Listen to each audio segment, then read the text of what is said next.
시청자 여러분 안녕하십니까? 7월 15일 화요일 KBC 뉴스와이드 시작합니다. 어려운 경제 상황 속에 새 정부는 물론 각 지자체마다 민생경제 회복에 총력을 기울이고 있습니다. 오늘은 문인 광주 북구청장과 함께 민생경제 대책과 지역 현안을 짚어보겠습니다.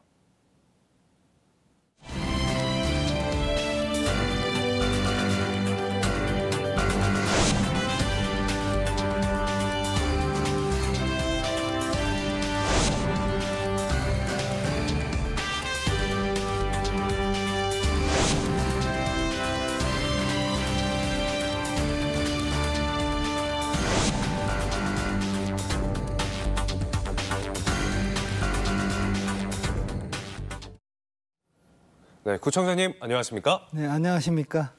네, 먼저 광주 시민의 관심이 집중된 복합 쇼핑몰 이야기부터 해보겠습니다. 북구 임동 옛 방직 공장터에 들어설 더현대 광주 건축 허가가 최종 승인됐습니다. 광주 최초의 복합 쇼핑몰에 대한 기대는 크지만 교통 혼잡에 대한 걱정이 있는데요. 북구의 입장은 어떻습니까? 네, 말씀 주신 대로 더현대 광주 복합 쇼핑몰은 광주에 이제 최초로 이렇게 이루어지기 때문에 그동안 이제 시민들께서 많은 기대를 해주셨죠. 그래서 저희들이 2월 말에 이제 저희들이 이렇게 서류를 접수가 돼서 저희들이 검토를 했었는데 이제 교통영향 평가라든가 또 이제 환경영향 평가, 재해영향 평가 관련된 부서들도 많고 또 이제 유관기관도 많기 때문에 저희들이 내부 TF팀을 만들었어요. 그래서 사업 시행 계획하고 여러 차례 이렇게 검토를 했었고, 그리고 또 이제 시하고도 2차례 합동 회의도 했고요. 이제 그런 과정에서 다른 것들은 이제 보완해서 갈 수가 있는데 이제 교통이 가장 기대만큼 또 우려가 되는 그런 부분이었습니다.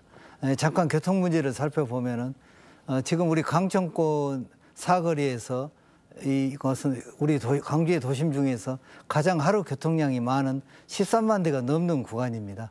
가장 심각한 구간인데 또 이제 더 쇼핑몰, 우리 더 현대, 또 더 신세계 한 600~700m 안 떨어져 있었습니까?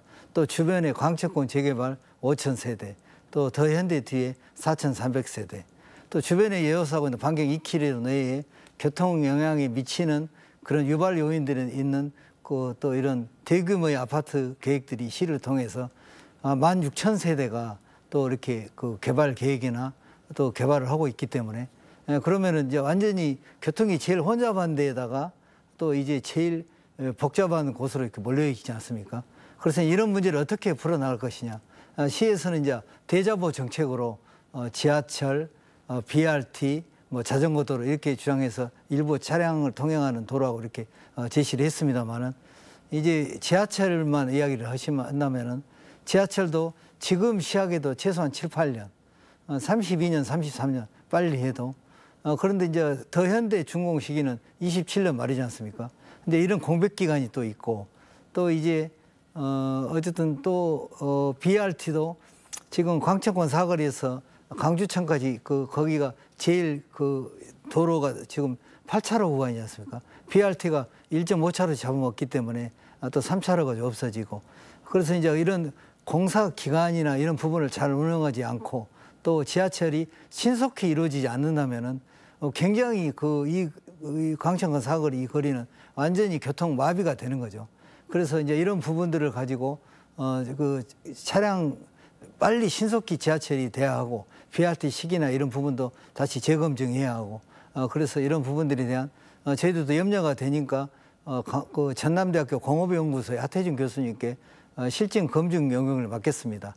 그래서 이제 이런 교수님이 분석했을 때 차량 교통하고 같이 병행이 돼야 한다.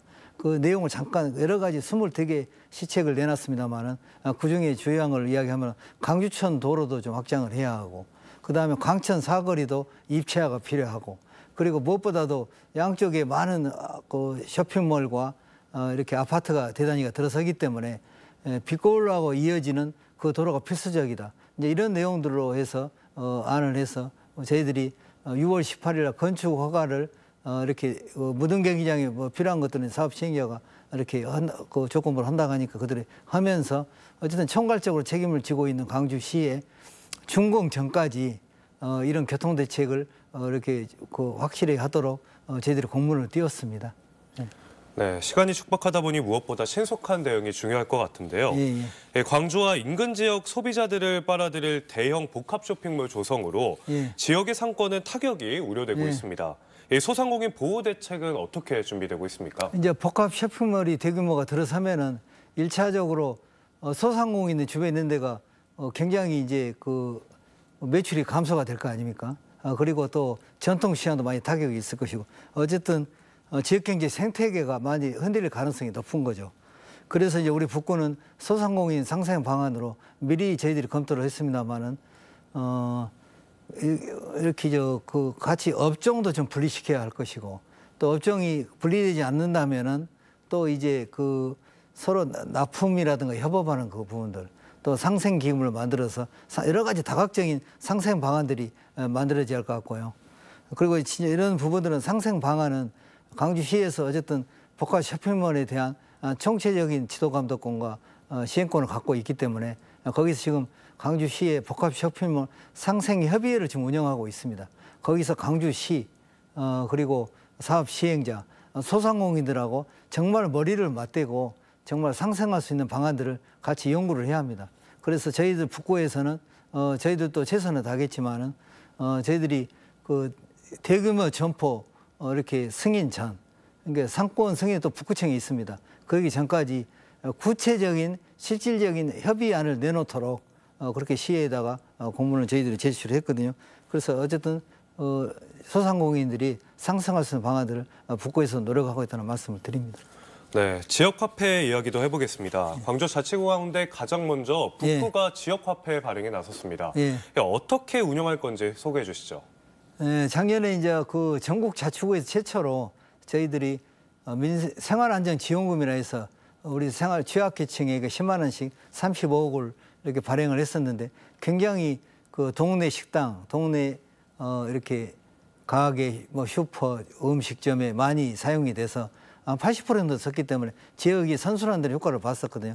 그래서 이번에는 지역 화폐를 발행하자고 해서 저희들이 작년 말부터 조례도 만들고 이제 검토를 하고 있습니다만은 지금 이번 저희들이 한 10% 할인율을 가지고 100억 규모로 이번에 추석 때 발행하려고 했습니다만은 저희들이 그 이번에 정부에서 정부 소비 쿠폰이 또 이번에 21일부터 두 차례에 거쳐 가지고 15만 원부터 전 국민 대상 55만 원까지 발행이 되고 그리고 이제 추석 때 되면 이제 우리 오늘이 상품권이 또 15% 할인으로 또 이렇게 되기 때문에 이제 시기가 겹치고 이렇게 되면은 조금 더 이렇게 좀 중복을 피할 수 있는 그런 부분들이 나와야 하기 때문에 저희들은 11월 1일 대부분 그런 것들이 끝나기 때문에 그런 기간을 활용해서 저희들이 한 15% 정도의 규모로 할인율을 가지고 지금 적정 규모로 발행할 계획으로 있다는 말씀드리고 북구머니인데요. 그 한간에서는 왜 북구라고 생각하냐면 저희 캐릭터가 북구 부부입니다. 느티나무 요정. 그 북구와 머니, 화폐를 넣어서 북구머니를 해서 이렇게 되면은 굉장히 시너지 효과가 있습니다. 이제 그 정부에서 발행하는 정부 소비 쿠폰, 그 다음에 오늘이 상품권, 또 계속 이어서 저희 지역화폐가 북구머니가 발행이 되기 때문에 연중 연말까지 쭉 그렇게 많은 소비자 입장에서 할인되니까 좋고 또 우리 상가 입장에서는 또 매출이 오르니까 좋고 서로 윈윈하는 효과가 있으리라 보고 있습니다. 네, 이번에는 민생경제 이야기 이어가 보겠습니다. 전국적으로 경제가 매우 어려운데요. 지난해 2014년 한 해 동안 폐업한 소상공인이 무려 100만 명이 넘는 것으로 집계가 됐습니다. 경기 침체로 소상공인들이 그야말로 직격탄을 맞고 있는 상황인데요.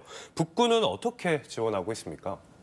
그 말씀 주신 대로 이제 전국에 이제 작년에 100만 명, 시는 한 2만 6천, 그리고 저희 북구는 한 7,200명 정도가 배업이 됐었는데요. 어쨌든 이제 코로나19 때도 많이 자영업체들이 소상공인들이 힘드셨거든요. 그래서 저는 민선 8기 들어서 가지고 1호 공약으로 민생경제 상생기금을 설치해서 그분들을 돕겠다고 제가 약속을 해서 조례도 만들고 그렇게 해서 저희들이 광주 자치구에서 최초로 난방비나 카드 수수료를 지원을 했었거든요.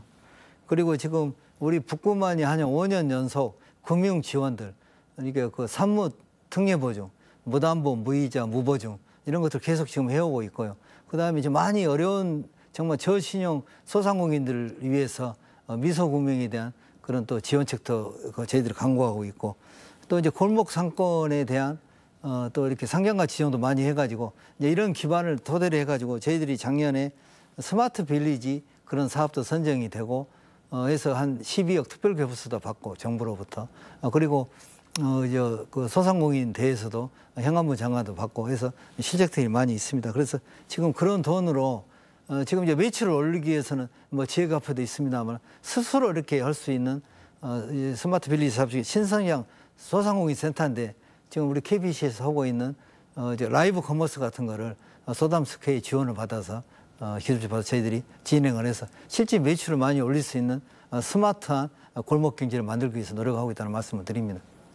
네, 요즘 주민들을 직접 만나는 경청 투어를 이어가고 있는데요. 예. 주민과 소상공인분들은 주로 어떤 이야기를 많이 하시던가요? 네, 지금 너무 어렵다 하니까 이제 사실 그 정부 소비 쿠폰이나 또 오늘이 상품권, 우리 지역협회 북구구먼이 홍보도 할 겸 해서 같이 이렇게 나가서 이렇게 의견을 듣고 있는데 정말 힘들다.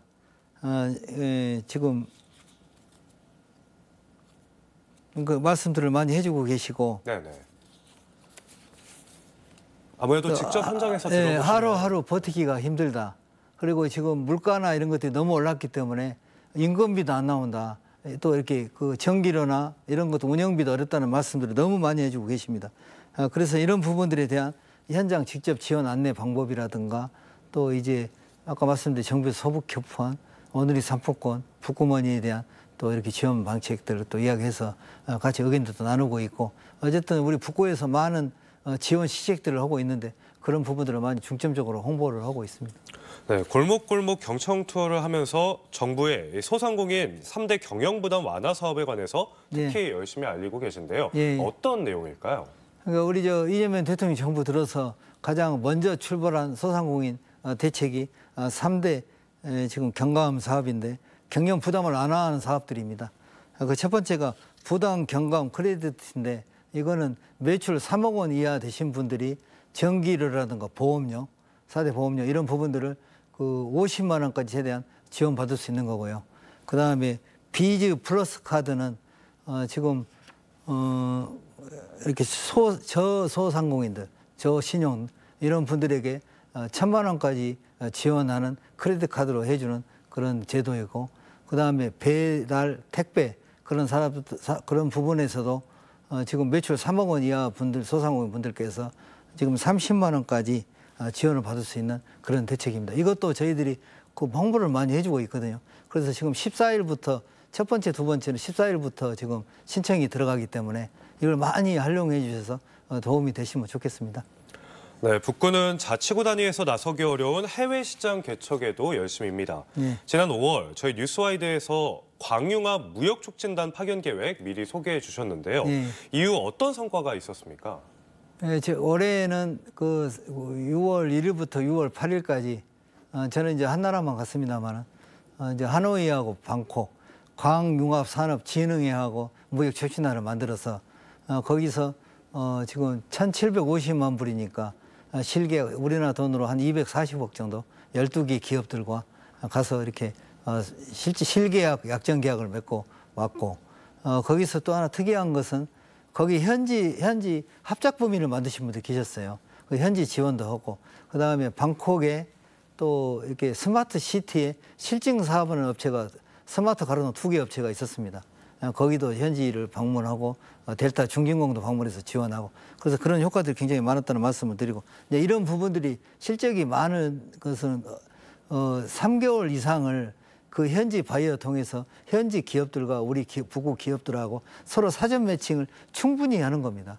그런 노하우들이 많이 전수가 돼서 그동안 코로나19 이후에 23년부터 저희들이 해외 투자를 했는데 한 번 갈 때마다 한 1,000만 불씩 해서 저희들이 지금 5차례 이번까지 5,731만 달러, 800억이 넘는 수출 계약을 맺어서 이렇게 하고 또 그것도 중요하지만은 사후 관리도 해서 그대로 약정 계약들이 진행이 되도록 저희들이 지도하겠다는 말씀을 드립니다.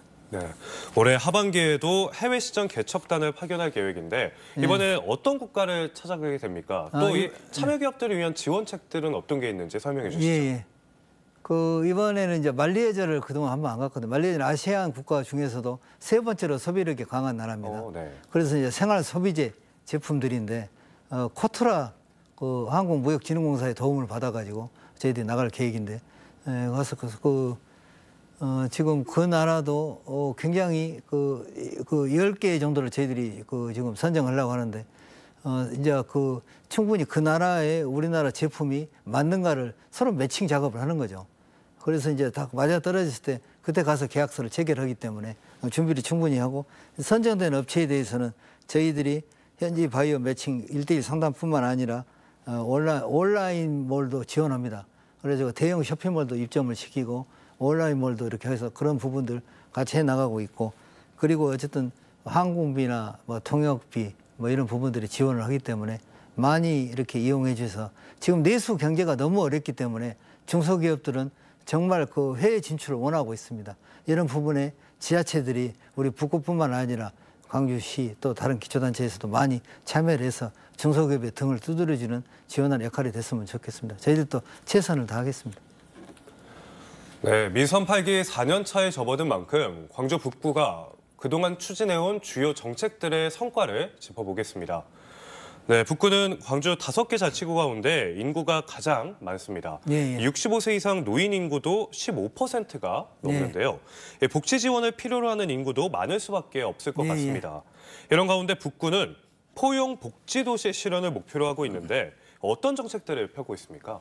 저희들이 이제 북구에 이제 어르신층도 많고 취약계층도 많이 계신 편이거든요. 그래서 지금 광주에서 돌봄 대상이 가장 많은 지역이 우리 북구입니다. 지금 영구 임대 아파트도 저희들이 5곳, 국민 임대가 9군데에서 14군데고요. 어쨌든 전체 돌봄 대상자가 광주시에 30% 이상을 지금 차지하고 있는 상황입니다. 그만큼 복지 수요가 많기 때문에 맞춤형으로 지역 복지 체계를 만들어야겠죠. 그래서 저희들이 21년부터 전담 조직도 만들고 유관기관과 네트워크를 만들어 그동안 쭉 추진을 해왔는데 23년도에는 저희들이 보건복지부에 노인의료 통합지원사업 28억짜리를 따서 올해 말까지 시범사업을 해나가고 있거든요.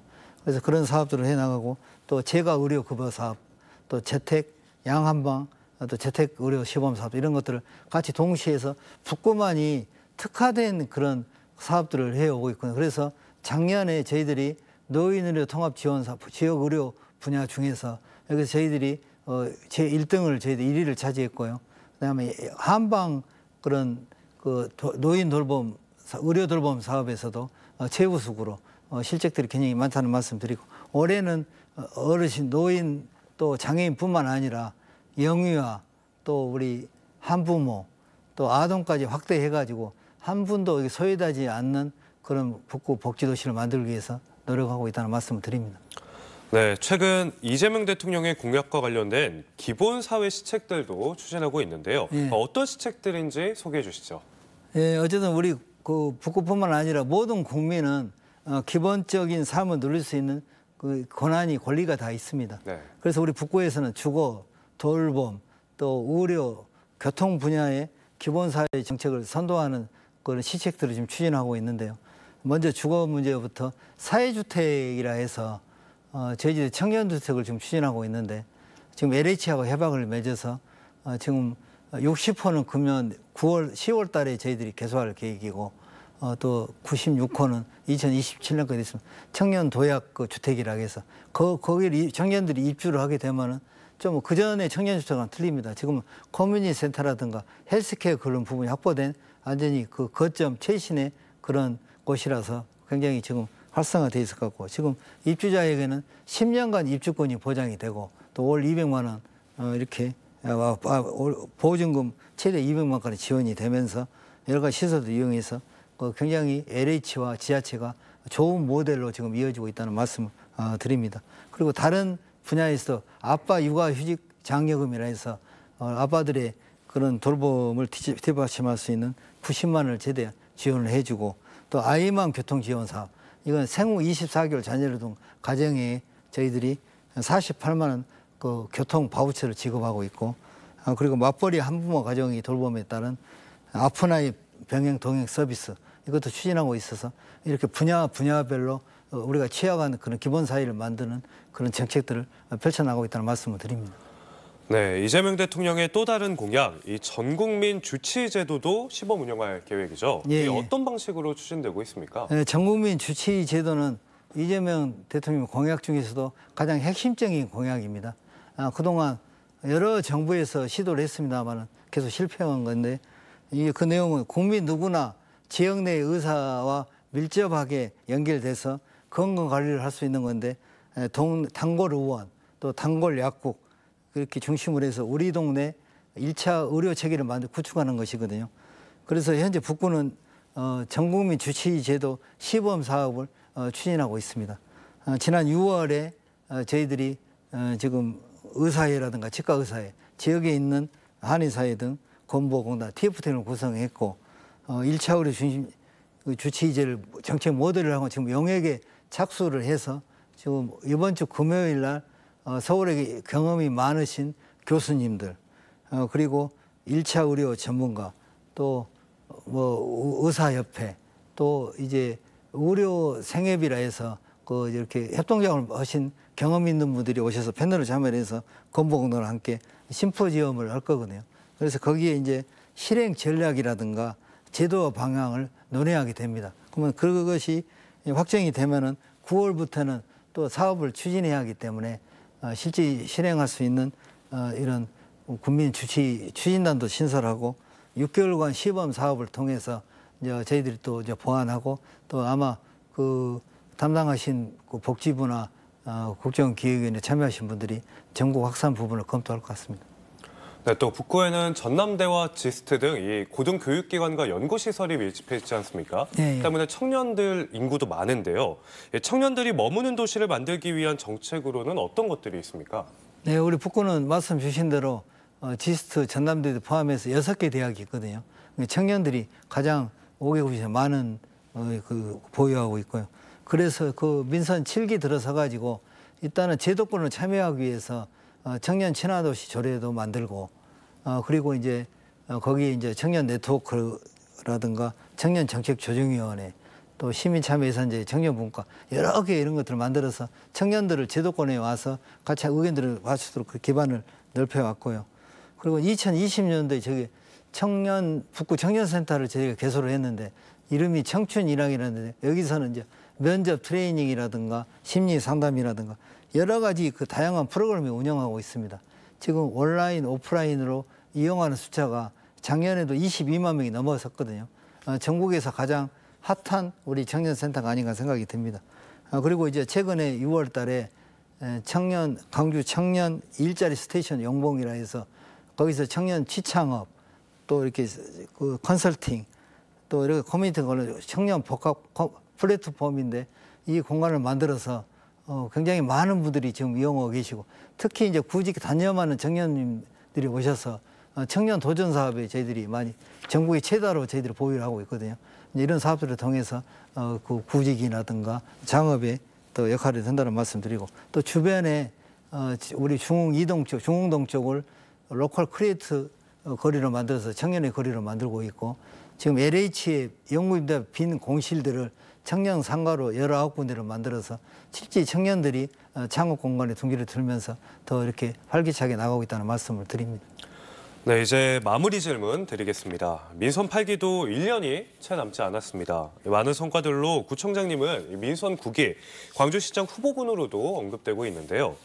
앞으로 1년 동안 어떤 구정을 펼쳐가고 싶은지 말씀해 주시죠. 네, 가장 시급한 과제는 현재 고물가 3고 현상 때문에 경제가 굉장히 위축되고 있고 거기 따라서 우리 대기업들도 뭐 수도권이나 해외로 많이 떠나고 있고 작년에 대우 이니아 같은 데도 파산되고 또 최근에는 금호타이어 화재건으로 해서 정말 경제가 지금 많이 위축되어 있거든요.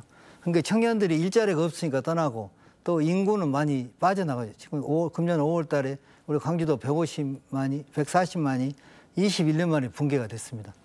그리고 그러다 보니까 소상공인들은 생존의 문제가 있는 것이죠. 그래서 지금 이런 시기에는 행정과 정치는 주민의 삶을 지키는 일을 반드시 해야 하고요.